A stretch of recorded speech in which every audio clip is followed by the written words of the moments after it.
Modi guarantee രാജ്യത്തിന്റെ വിഭജനമെന്ന് Ramesh Chennithala. UDF Ponnani മണ്ഡലം കൺവെൻഷനിൽ മുഖ്യപ്രഭാഷണം നിർവഹിക്കുകയായിരുന്നു അദ്ദേഹം. രാജ്യത്തെ വർഗീയമായി ഭിന്നിപ്പിച്ച് വിഭജിക്കാമെന്നതാണ് മോദിയുടെ യഥാർത്ഥ ഗ്യാരണ്ടിയെന്ന് മുൻ പ്രതിപക്ഷ നേതാവ് രമേശ് ചെന്നിത്തല പറഞ്ഞു. UDF പൊന്നാനി പാർലമെന്റ് മണ്ഡലം കൺവെൻഷനിൽ മുഖ്യപ്രഭാഷണം നടത്തുകയായിരുന്നു അദ്ദേഹം. ആ മഠങ്ങളുടെ പരമ്പരാഗതമായി തുടർന്നു വരുന്ന ശങ്കരാചാര്യന്മാർ നടത്തേണ്ട ജോലി പ്രധാനമന്ത്രി നടത്തുന്നു. അതിനെ എതിർത്തുകൊണ്ടാണ് സനാതനധർമ്മത്തിന്റെ മൗലികമായ അധികാര സ്ഥാനത്ത് നിൽക്കുന്ന 4 ശങ്കരാചാര്യന്മാർ അവിടുന്ന് മാറുന്നത്. മോഡി പ്രാണപ്രതിഷ്ഠ നടത്തി ഒരു പ്രസംഗം നടത്തി സരയൂ നദിയുടെ തീരത്ത്.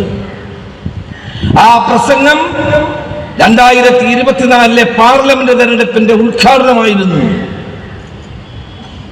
ഇത് നടത്തുന്ന എന്തിനു വേണ്ടിയാണ്? രാജ്യത്തെ ജനങ്ങളെ തമ്മിൽ ഭിന്നിപ്പിക്കാനാണ്. ആ കാര്യത്തിൽ ഇന്ത്യൻ യൂണിയൻ മുസ്ലിം ലീഗും സാദിഖ് അലി തങ്ങളും എടുത്ത നിലപാട് ശിഹാബ് തങ്ങളെ ഓർമ്മിപ്പിക്കുന്ന നിലപാടായിരുന്നു എന്ന് പറയാൻ എനിക്ക് സന്തോഷമുണ്ട്. കേരളത്തിൽ ചില കോൺഗ്രസ് നേതാക്കളെ അവർ ചാക്കിട്ട് പിടിച്ചിട്ടുണ്ട്. എന്നാൽ സ്വയം മറിഞ്ഞു വീണാൽ സോഡ വാങ്ങിക്കൊടുക്കാനുള്ള ഒരാൾ പോലും അവർക്കൊപ്പമുണ്ടാകില്ല. കേരളത്തിൽ കോൺഗ്രസിനെ അസ്ഥിരപ്പെടുത്താനുള്ള ഈ നീക്കത്തിനുള്ള ഹോംവർക്ക് ചെയ്യുന്നത് CPM ആണ്. ഇടതുപക്ഷവും BJPയും തമ്മിലുള്ള അന്തർധാരയുടെ മറ്റൊരു ഉദാഹരണം കൂടിയാണിതെന്നും അദ്ദേഹം പറഞ്ഞു. മുസ്ലിം ലീഗ് സംസ്ഥാന പ്രസിഡന്റ് പാണക്കാട് സാദിഖ് അലി ശിഹാബ് തങ്ങൾ സമ്മേളനം ഉദ്ഘാടനം ചെയ്തു. പുലിമടയിൽ ചെന്ന് ആക്രമിക്കുകയെന്ന തന്ത്രമാണ് തൃശൂരിൽ BJPക്കെതിരെ കോൺഗ്രസ് നടത്തുന്നതെന്നും അത് വിജയിക്കുക തന്നെ ചെയ്യുമെന്നും സമ്മേളനത്തിൽ പ്രസംഗിച്ച PK കുഞ്ഞാലിക്കുട്ടി പറഞ്ഞു. മുഖത്തൊരടി ഒരു ഇടി കൊണ്ട പോലെ തകർന്ന് തരിപ്പടമായി കിടക്കുക. പുലിയെ നേരിടുകയാണെന്നുണ്ടെങ്കിൽ അതിന്റെ മടയെ ചെന്ന് നേരിടണം എന്ന് പറഞ്ഞതുപോലെ തൃശ്ശൂരാണ് BJP നോക്കുന്നത് എങ്കിൽ ഞങ്ങൾ അവർക്ക് മുരളിയെ മയക്കാം എന്ന് പറഞ്ഞ രമേശ് ചെന്നിത്തലൊക്കെ നേതൃത്വം കൊടുത്ത ആ സ്ഥാനാർത്ഥി ലിസ്റ്റ് തീർച്ചയായും കേരളത്തിലെ ഐക്യ ജനാധിപത്യ മുന്നണിക്ക് ജീവൻ വെച്ചിട്ടുണ്ട്.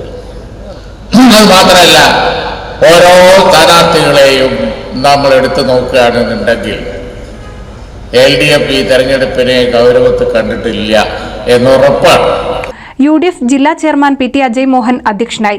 അഷ്റഫ് കോക്കൂർ, ET മുഹമ്മദ് ബഷീർ, VT ബൽറാം, സ്ഥാനാർത്ഥി MP Abdul Samad Samadani, C Haridas, PMA സലാം, KPA മജീദ്, CV ബാലചന്ദ്രൻ തുടങ്ങി നിരവധി പേർ പങ്കെടുത്തു. NCV news, Edappal. പുതുമയാർന്ന ഡിസൈനുകളിൽ ഡയമണ്ട് കളക്ഷനുകൾ, വിവാഹ പാർട്ടികൾക്ക് നേടാം സ്പെഷ്യൽ പാക്കേജുകൾ. സ്വാഗതം പുതുമയാർന്നൊരു ഷോപ്പിംഗ് എക്സ്പീരിയൻസിന്. Kerala golden diamonds, the family jeweller, main road, Vadakkekad.